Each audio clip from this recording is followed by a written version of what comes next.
They told me the dog I wanted to adopt had killed someone. Not attacked, not injured, killed. A retired police officer, found dead in his own home. The dog standing over the body, covered in blood. The evidence was overwhelming. DNA, forensics, security footage. The DA wanted the death penalty for the dog. But I'm a former military canine handler, and I've seen what happens when a trained dog actually attacks someone. What I saw in that police report, it didn't match. Not even close. So I had a choice. Walk away and let an innocent animal die, or dig into a case that would put me against an entire police department. I chose the dog, and what he remembered about that night would expose a truth so dark it would bring criminal cops to their knees. My best friend says I'm delusional for thinking one guy can take on the police and win. He literally laughed when I told him I was starting this channel. So if you believe the underdog can win, if you think truth beats corruption, drop believe in the comments with your country. Let's show him what happens when good people refuse to quit.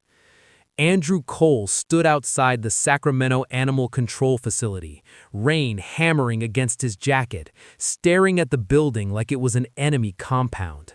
43 years old, 6'1", with the kind of weathered face that came from a decade of military service and another decade trying to forget it. His dark hair was shot through with gray, and his brown eyes carried the sharp, assessing look of someone trained to read threats before they materialized. He'd been a canine handler for the Army for 8 years, deployed to Iraq twice, Afghanistan once. He'd worked with 7 different dogs over his career, and every single one of them had saved his life in ways that had nothing to do with explosives or enemy combatants. Now he ran a small canine training business in Sacramento, teaching civilian dogs basic obedience and the occasional protection work. It paid the bills. It kept him busy. It kept him from thinking too much about the things he'd left behind in the desert. But today wasn't about training. Today was about Viper.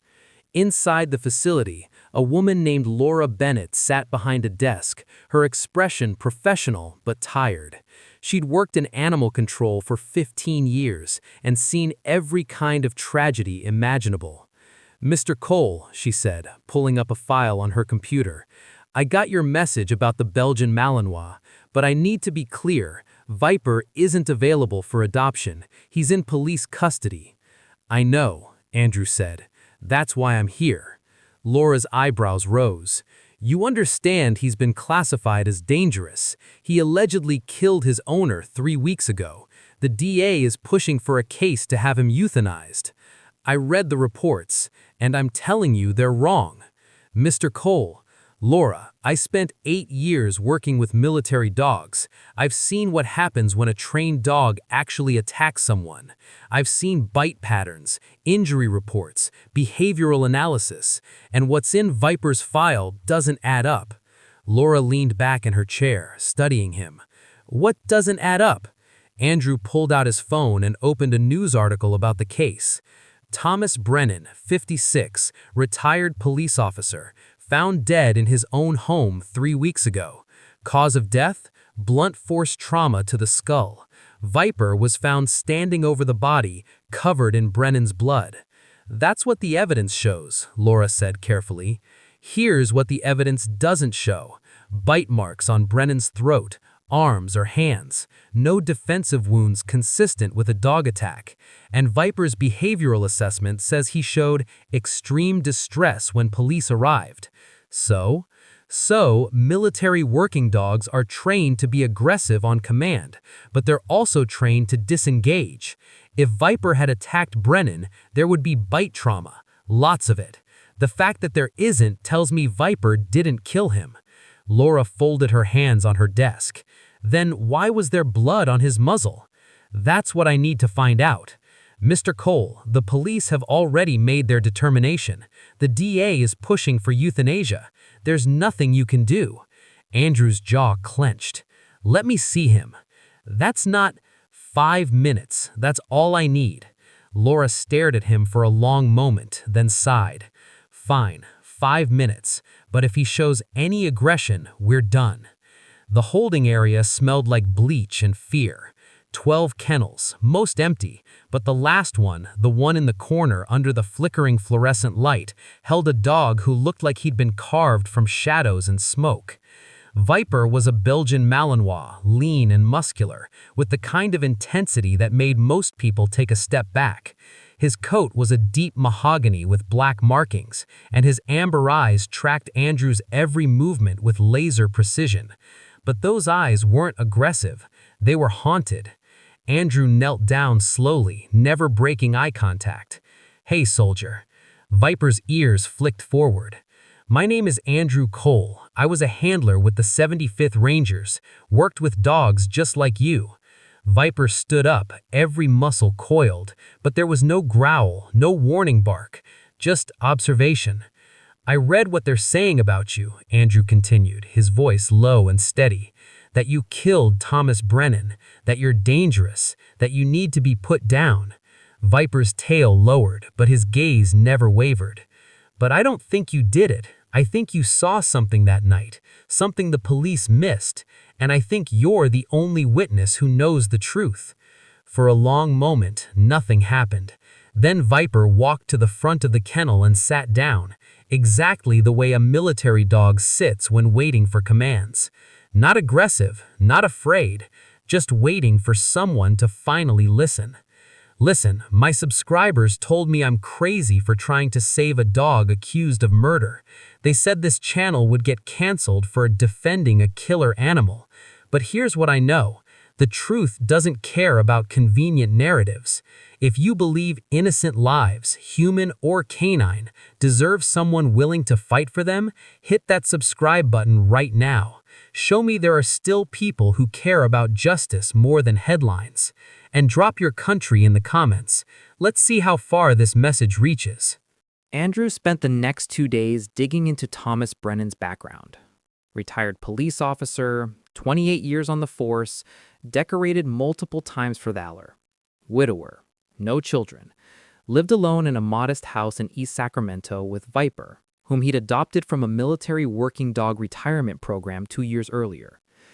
On the surface, Brennan seemed like a good man, a hero even. But Andrew had learned in the military that surfaces were almost always lies. He reached out to his old contacts, guys he'd served with who now worked in law enforcement, private security, investigative journalism.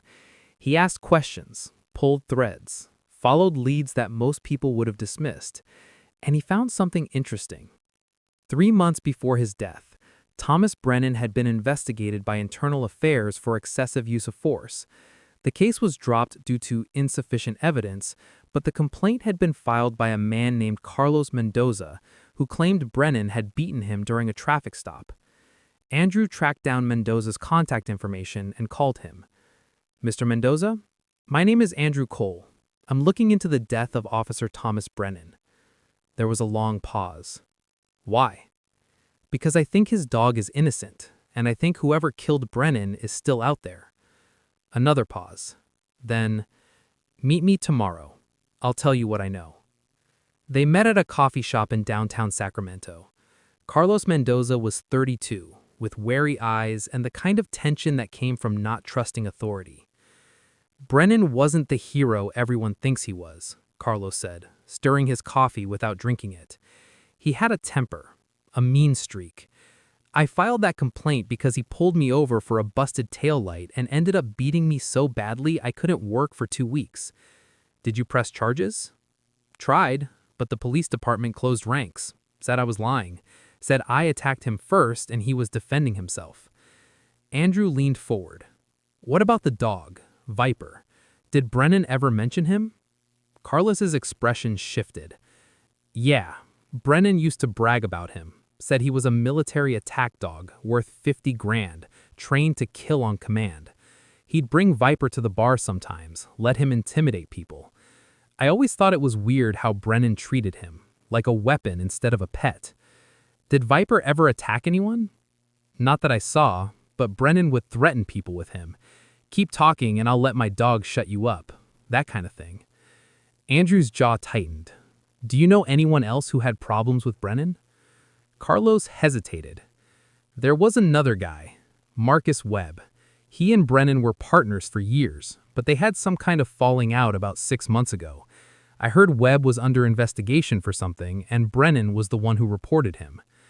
Andrew made a note of the name. Where can I find Webb? No idea. He left the force right after the investigation started. After the meeting, Andrew sat in his truck, piecing together a timeline that the police had either missed or ignored. Brennan and Webb had been partners. Webb was under investigation. Brennan had reported Webb. Webb left the force. 3 months later, Brennan was dead. And Viper, the only witness, was scheduled to die in 6 days. Andrew pulled out his phone and called Laura Bennett. I need access to Viper. Full access. I need to run scent discrimination tests. Mr. Cole, he's evidence in a murder case. Laura, military working dogs are trained to identify threats by scent. If Viper was in that house the night Brennan died, he knows who killed him. We can prove his innocence if you let me work with him. The police won't allow it. Then don't tell them. Laura was silent for a long moment.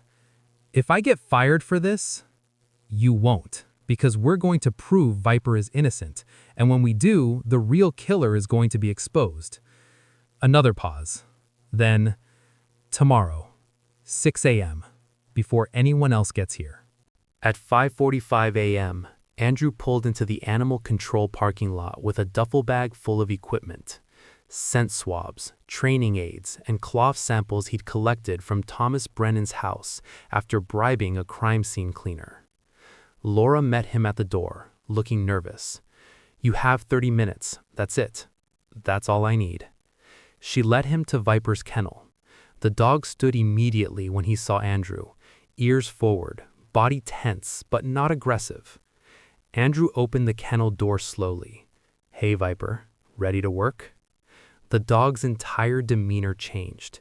His tail lifted slightly, his posture straightened, and his eyes sharpened with focus. This was a working dog, and he'd been waiting for someone to give him a job. Andrew pulled out the first scent sample, a cloth that had been soaked in Thomas Brennan's cologne. Viper, scent, Andrew commanded, holding the cloth to the dog's nose. Viper sniffed deeply, his nostrils flaring, processing the scent with the kind of precision that only a trained military dog possessed. Here's what most people don't understand about working dogs. Their sense of smell is between 10,000 and 100,000 times more powerful than a human's. They don't just smell things, they remember them. A dog like Viper could identify a specific person's scent months after encountering them, even in a room full of other scents. And that meant Viper remembered exactly who had been in Brennan's house the night he died. Good boy, Andrew said. Now, seek. He laid out 3 different scent samples on the ground, one with Brennan's scent, one with a neutral scent, and one Andrew had collected from Marcus Webb's locker at the police station, another favor from a contact. If Viper had killed Brennan, he would show aggression toward Brennan's scent. It would trigger a fear response, a defensive reaction, something. But instead, Viper walked to Brennan's scent sample and lay down beside it, his body language completely calm. Mourning, not aggression. Then, Andrew pointed to Marcus Webb's scent sample. Viper, scent. The moment Viper's nose touched the cloth, everything changed. His hackles rose, his lips pulled back. A low, dangerous growl rumbled from his chest, the kind of growl that said, "Threat identified." Easy, Andrew said, pulling the cloth away. Good boy, that's what I needed to know. Laura stood in the doorway, eyes wide. What does that mean? It means Viper doesn't see Brennan as a threat. He sees him as his handler. But whoever this scent belongs to, Viper recognizes him as the enemy. You think Marcus Webb killed Brennan? I think Viper does, and that dog's nose is more reliable than any eyewitness testimony. Andrew took his findings to the police. They didn't laugh him out of the building, but they might as well have. You want us to reopen a case because a dog growled at a cloth? Detective Sarah Lynn said, her tone professionally dismissive. She didn't mock him openly, but the way she glanced at her partner said everything. Look, Mr. Cole, we have procedures. We don't chase ghosts based on a dog's behavioral response. It's not a ghost, it's evidence. That dog was trained by the military to identify threats by scent. His reaction is as valid as any forensic finding. That's not how the law works, Detective Lynn folded her arms. We have forensics. We have blood evidence. We have the dog standing over the body. Unless you bring me something that would hold up in court, this conversation is over. Andrew felt the familiar weight of bureaucracy, the quiet hostility that didn't need to raise its voice to shut people down. The system wasn't designed to be flexible. It was designed to protect itself. Then I'll get you something that holds up, Andrew said, and walked out. If the cops wouldn't listen, he'd find another way. He started following Marcus Webb. Webb lived in a small apartment in Citrus Heights, drove a beat-up Honda Civic, and worked nights as a security guard at a warehouse. He looked like a man who'd fallen from grace and was barely holding on. But on the third night of surveillance, Andrew saw something that changed everything. Webb met with another man in the parking lot of a 24-hour diner. They talked for 20 minutes, and when they parted, the other man handed Webb a thick envelope. Andrew snapped photos with his phone, then ran the license plate of the other man's car. The vehicle was registered to David Kowalski, a known associate of a local drug trafficking ring. Suddenly, the pieces clicked into place. Brennan had reported Webb for something. Webb was dirty, probably involved in drug trafficking or some other corruption. Brennan threatened to expose him, so Webb killed him and framed Viper. But Andrew still needed proof. He reached out to a friend who worked in digital forensics. I need you to pull Thomas Brennan's phone records for the month before he died. That's illegal without a warrant. I know. Do it anyway. 2 days later, Andrew had the records, and buried in the call logs was exactly what he needed. 17 calls between Brennan and Internal Affairs in the 2 weeks before his death. Brennan had been building a case against Webb, and Webb had killed him to shut him up. Now Andrew just had to prove it. Here's where I need your help. My family thinks I'm wasting my time trying to save a dog when the police have already made their decision. They don't believe one person can change the system. So if you think the truth matters more than convenience, if you believe justice is worth fighting for even when it's hard, comment truth below and tell me what country you're watching from. Let's prove them wrong together. Andrew knew he couldn't go to the police with phone records obtained illegally. He needed something concrete, something undeniable. So he decided to force Marcus Webb's hand. He called Webb for a burner phone, disguising his voice. Mr. Webb, this is Detective Morrison from Internal Affairs. We need to meet. It's about the Brennan case. There was a long pause. I already gave my statement. New evidence has come to light, Andrew said sharply. Evidence that suggests Brennan's death wasn't an accident. We need to discuss your whereabouts on the night he died. Another pause. Fine. When? Tomorrow night, 8 p.m., the old warehouse district on Industrial Boulevard. Come alone. Andrew hung up before Webb could ask questions. Then he called Laura Bennett. I need Viper, tomorrow night, and I need you to trust me. Andrew, what are you planning? I'm going to prove Viper is innocent, but I need him there when I do it. The next night, Andrew arrived at the warehouse district early. He set up a camera in the corner, positioned Viper in a secure crate in the shadows, and waited. At exactly 8 p.m., Marcus Webb's Honda pulled into the lot. Webb stepped out, looking nervous, scanning the area for threats. He walked into the warehouse cautiously. Detective Morrison? He called out. Andrew stepped out of the shadows. There is no Detective Morrison. Webb's hand moved toward his waistband. Who the hell are you? My name is Andrew Cole. I'm a canine handler, and I know you killed Thomas Brennan. Webb's face went pale. You're insane. Am I? Let me tell you what I know. Brennan reported you to Internal Affairs for corruption. You were running drugs with David Kowalski. Brennan threatened to expose you, so you went to his house, killed him, and framed his dog. You can't prove any of that. Actually, I can, because there was a witness with a perfect memory who can identify you by scent alone. Andrew released Viper from the crate. The moment Viper saw Webb, his entire body language shifted. Hackles raised, teeth bared, a growl so deep it vibrated through the warehouse. Andrew hadn't commanded it, hadn't signaled aggression. The dog simply remembered. Webb stumbled backward, his face draining of color. Keep that dog away from me. Viper, hold, Andrew commanded. The dog froze, but his eyes never left Webb, every instinct screaming threat. The dog remembered you, Andrew said quietly. Dogs don't forget. Webb's breathing became ragged. His hands shook. He kept glancing at Viper, then at Andrew, then back at the dog whose amber eyes tracked his every movement. You don't understand, Webb stammered. Brennan, he was going to ruin me. I had no choice. There's always a choice. He wouldn't listen. I went there to talk to him, to convince him to drop the IA investigation, but he said I was a disgrace, said I didn't deserve the badge. Webb's voice cracked. So I grabbed the pipe and you killed him. The dog went crazy, barking, trying to protect him. I thought about killing him too, but then I realized if I left him there, everyone would think it was the dog. It was perfect. Webb looked up, his eyes wet. It was just a dog. Viper's growl intensified. That just a dog is a decorated military veteran who saved more lives than you ever did, Andrew said coldly, and he's about to get justice. Andrew pulled out his phone and stopped the recording. Every word, every confession. I'm sending this to the police right now. You can run if you want, but I wouldn't recommend it. Webb looked at Viper, still frozen in that perfect hold, every muscle coiled and ready. He collapsed to his knees, sobbing. 20 minutes later, the police arrived. Detective Lynn stepped out of her car, looking at Andrew with an expression somewhere between irritation and grudging respect. You shouldn't have done this, she said. You should have listened the first time, Andrew replied. Webb was arrested on the spot.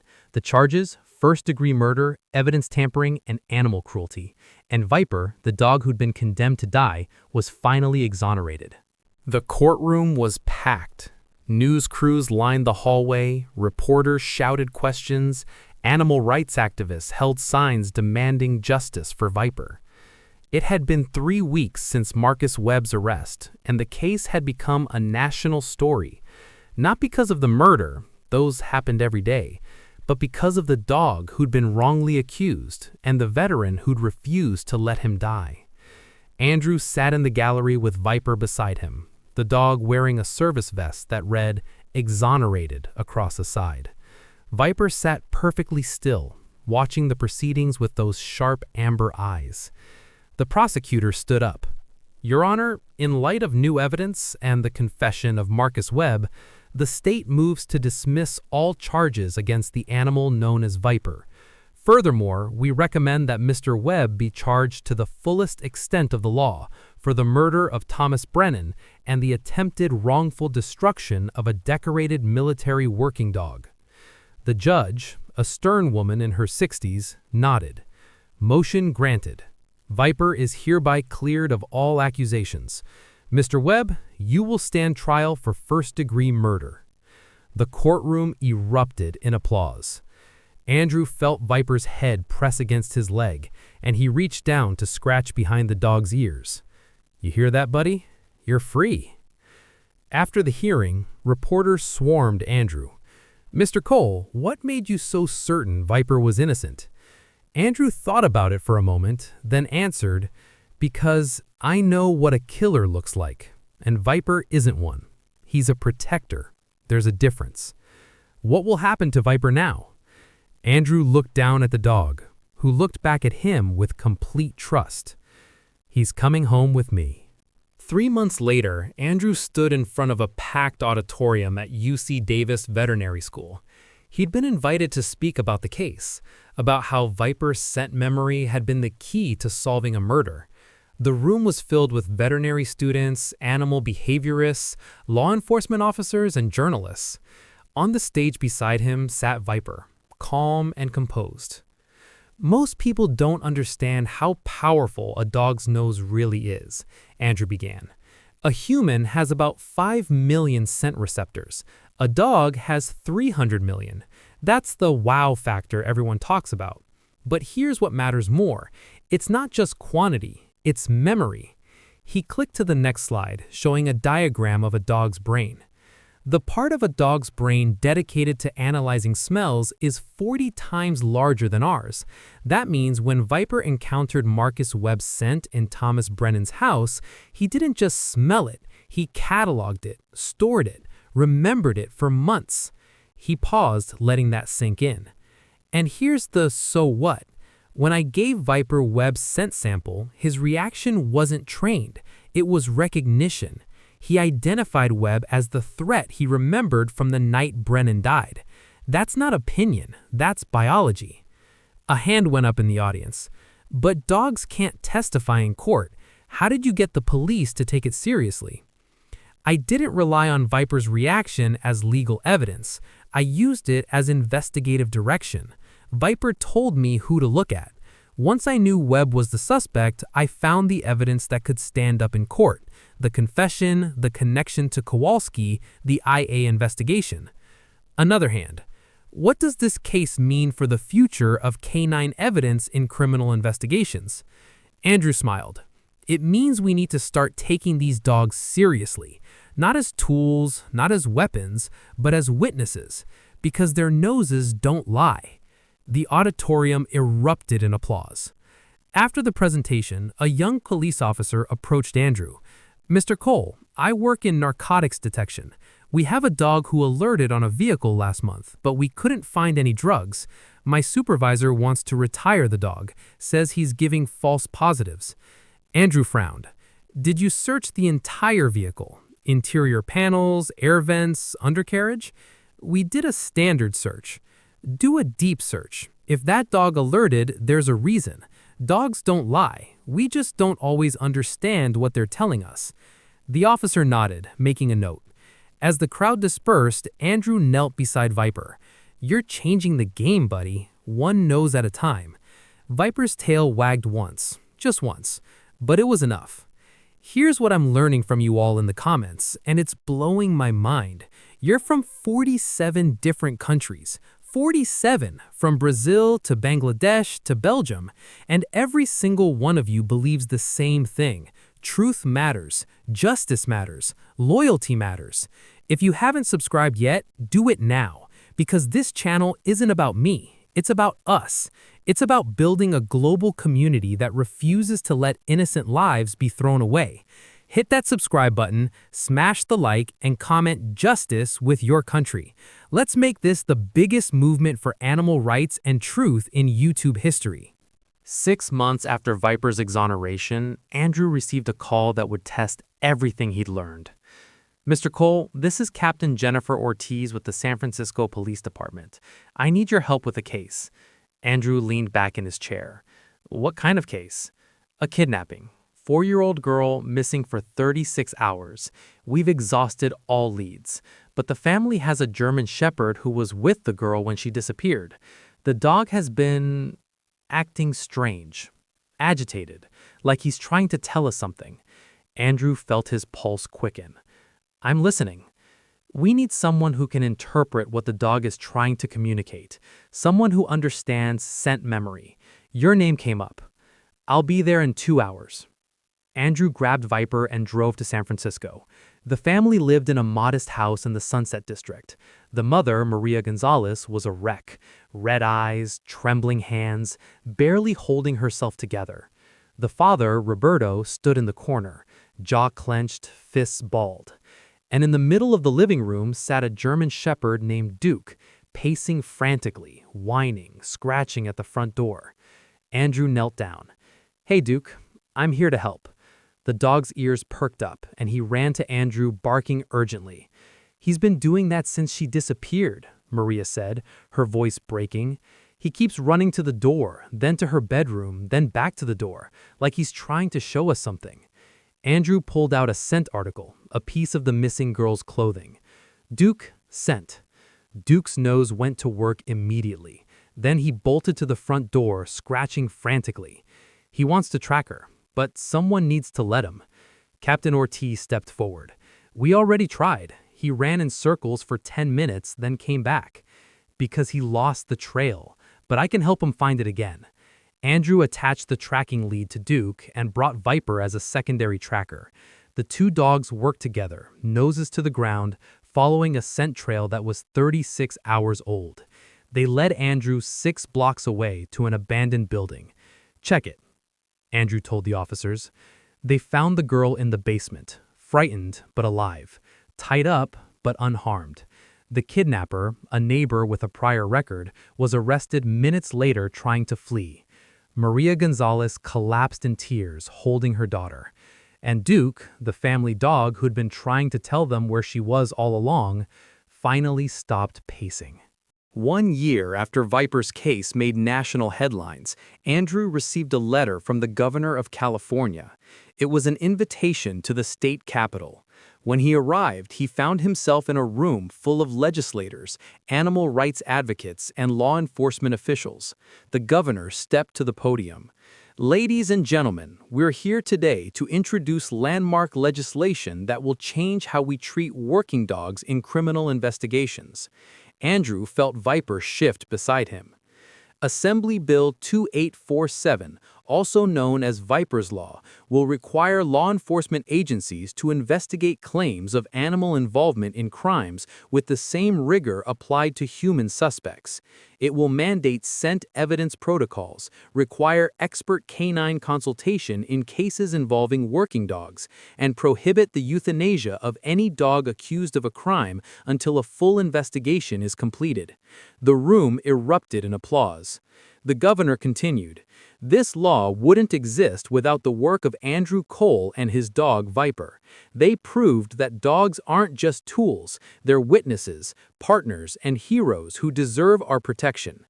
Andrew was asked to say a few words. He stood at the podium, Viper beside him, and looked out at the crowd. "I'm not a lawyer. I'm not a politician. I'm just a guy who refused to let an innocent dog die for a crime he didn't commit." His voice was steady. "But what I learned from this experience is that we fail these animals every single day. We use them when it's convenient, and we throw them away when it's not. Viper was a decorated military dog who saved lives, and the system tried to kill him because it was easier than finding the truth." He paused briefly. "Viper's Law is a start, but it's not enough. We need to fundamentally change how we see these dogs, not as property, not as tools, but as sentient beings who feel, remember, and deserve justice just like we do." The applause was deafening. After the ceremony, a journalist approached Andrew. "What's next for you and Viper?" Andrew looked down at the dog, who looked back at him with those intelligent amber eyes. "We're going to keep doing what we do. Training, investigating, fighting for the ones who can't fight for themselves." "Any plans to retire?" Andrew smiled. "Not as long as there are dogs out there who need someone to believe in them." 2 years after the case that changed everything, Andrew stood in the same shelter where he'd first met Viper. But this time, he wasn't there to adopt, he was there to donate. Andrew had turned his small canine training business into a nonprofit called the Viper Project, an organization dedicated to rescuing, rehabilitating, and rehoming retired military and police dogs. In 2 years, they'd saved 127 dogs from euthanasia. Laura Bennett stood beside him, smiling. "You did it, Andrew. You actually changed the system." "We did it," Andrew corrected. "You took a chance on me when nobody else would." "Best decision I ever made." As they toured the new facility, kennels, training yards, rehabilitation centers, Andrew felt Viper press against his leg. He looked down. "What do you think, buddy? Not bad, right?" Viper's tail wagged. They walked to the memorial wall, where photos of every dog they'd saved were displayed. At the very top was a plaque that read, "In memory of the ones we couldn't save, in honor of the ones we did, and in hope for the ones still waiting." Andrew traced his finger over a photo of a Belgian Malinois who hadn't made it, a dog named Ranger who died of illness before they could find them a home. "We're not done yet," Andrew said quietly. "Not until every one of them gets a second chance." A young veteran approached, nervous but hopeful. "Mr. Cole, I just got back from deployment. My therapist said a dog might help with everything. Do you have anyone who might be a good fit?" Andrew smiled. "Come with me. I want to introduce you to someone." He led the veteran to a kennel where a German Shepherd sat, alert but calm. "This is Atlas, retired military working dog. He's been through hell, just like you, but he's ready to start healing. Question is, are you?" The veteran knelt down and Atlas walked forward, pressing his head against the man's hand. Andrew watched them connect, watched the beginning of a bond that would save both their lives, and felt something he hadn't felt in years: purpose, not just for himself, but for every broken warrior, human and canine, still searching for home. 3 years after the case that launched a movement, Andrew received an email from a canine handler in Afghanistan. Mr. Cole, my name is SSG Rachel Kim. I'm deployed with the 82nd Airborne, working with a Malinois named Havoc. I read about what you did for Viper, about how you proved his innocence when everyone else gave up. I'm writing because Havoc just saved my life. IED detection. He alerted on a compound we were about to enter. We sent in a robot and found enough explosives to level half the block. But here's the thing. Havoc is 7 years old. In another year, maybe 2, he'll retire. And I'm terrified of what happens to him after that. I've heard stories. Dogs who serve their country then end up abandoned or euthanized because nobody wants to deal with their issues. I can't let that happen to Havoc. He's not just a tool. He's my partner, my brother. So I'm asking, when his time comes, can the Viper Project help him? Can you make sure he gets the life he deserves? Because if there's one thing your story taught me, it's that these dogs remember everything. Every mission, every explosion, every life they saved. And they deserve someone who remembers them too. Respectfully, SSG Rachel Kim, 82nd Airborne Division, Kandahar, Afghanistan. Andrew read the email 3 times, his throat tight. He looked down at Viper, who was lying beside his desk, gray now starting to show around his muzzle. The dog's amber eyes were still sharp, still alert, but there was a calmness to him now, the peace that came from knowing he was finally home. Andrew typed his response. SSG Kim, Havoc has a place waiting for him. The moment he retires, we'll be there. And if you want to adopt him yourself when you finish your deployment, we'll make that happen too. You're right, these dogs remember everything. But here's what I've learned. They don't just remember the explosions and the danger. They remember the handlers who loved them, the people who saw them as more than weapons. Havoc will never be abandoned, not on my watch. Stay safe out there, and tell Havoc he's already a hero. Andrew Cole, The Viper Project. He hit send, then stood up and walked to the window. Outside in the training yard, he could see a dozen dogs working with their new handlers, veterans most of them, learning to trust again through the eyes of animals who understood trauma in ways humans never could. Laura Bennett walked into his office, holding a clipboard. We just got confirmation. 3 more retired military dogs coming in next month from Fort Bragg, all of them scheduled for euthanasia before we intervened. Andrew nodded. We'll need to expand the kennels again. Already on it. Laura paused. You know, when you first walked into my office 3 years ago, I thought you were crazy. A guy trying to save 1 dog from a murder charge? It seemed impossible. It was impossible, until it wasn't. Laura said, You changed everything, Andrew, for all of them. He shook his head. Viper changed everything. I just listened. Laura smiled. That's the difference, though. You listened when nobody else would. That evening, Andrew sat on his porch with Viper beside him, watching the sunset over the Sacramento skyline. The air was cool, the sky painted in shades of orange and purple. You know what the best part is? Andrew said, scratching behind Viper's ears. Every single dog we save, every Havoc, every Atlas, every Duke, they all get to prove what I knew about you from the beginning. Viper looked up at him, those amber eyes holding a wisdom that only came from surviving the unsurvivable. That you're not killers, you're protectors, you're heroes, and you deserve to be treated like it. Viper's tail thumped once against the porch. Andrew pulled out his phone and opened the YouTube app.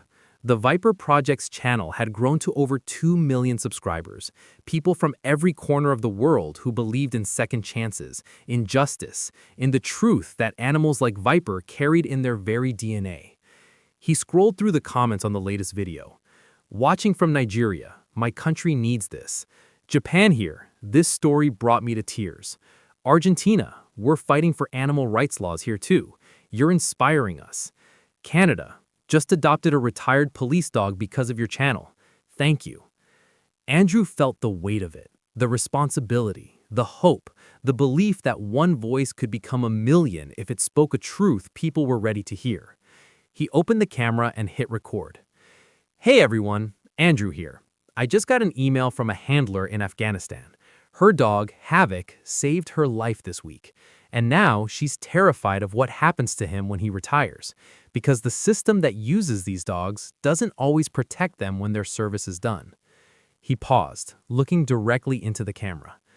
But here's what I want you to know. Every single one of you watching this, every subscriber, every comment, every share, you're part of the reason dogs like Havoc will have a future, because you refuse to look away.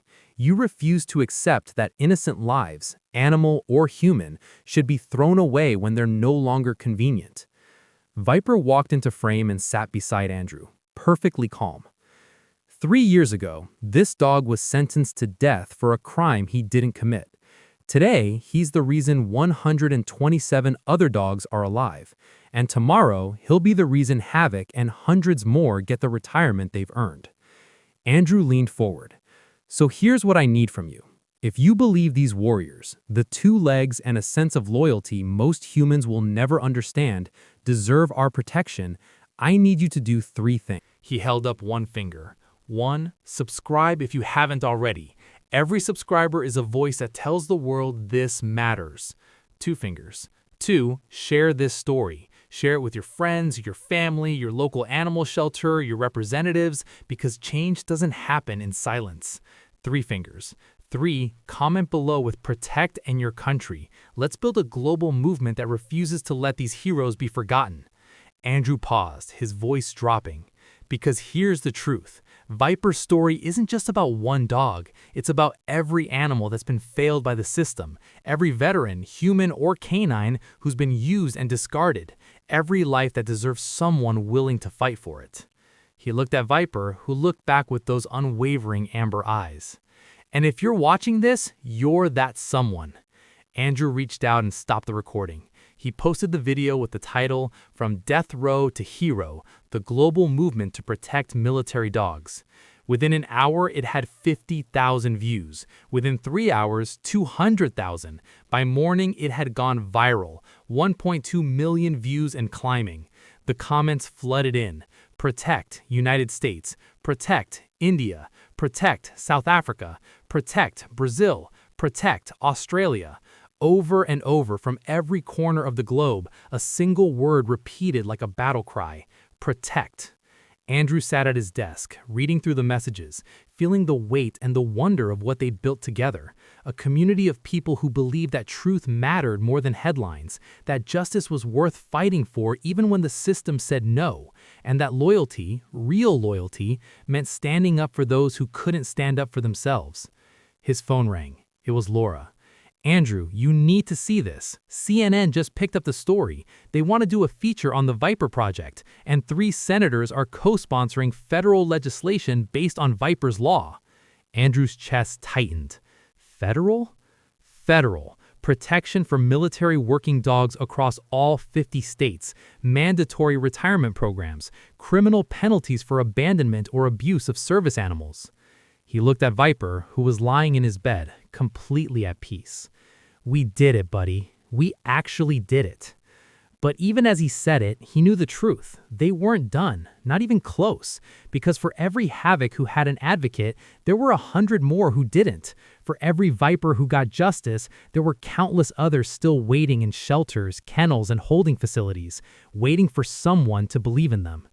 And as long as there was even one dog waiting, Andrew Cole would keep fighting, because that's what Viper had taught him, that the truth doesn't lie in what's convenient or easy. It lies in the scent of loyalty, the memory of service, and the unwavering belief that every life, no matter how small, how scared, or how forgotten, is worth saving. Andrew stood up, walked to the window, and looked out at the training yard where the next generation of rescued dogs was learning to trust again. This is just a beginning, he said. And somewhere in a compound in Afghanistan, a dog named Havoc alerted on another IED, saved another life, and knew, somehow, that when his time came, someone would be waiting.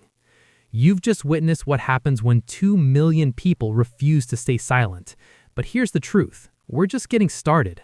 Right now, there are thousands of retired military and police dogs waiting for someone to fight for them. Dogs like Havoc, who serve their countries and then get abandoned by the systems that use them. If you believe every warrior, 2 legs or 4, deserves a hero's retirement, I need you to do something right now. Hit that subscribe button, smash the like, and comment "Protect" with your country below. Let's show the world that loyalty isn't just something we demand from these dogs, it's something we owe them in return. Together, we're not just changing laws, we're changing hearts, and that's how real movements are born.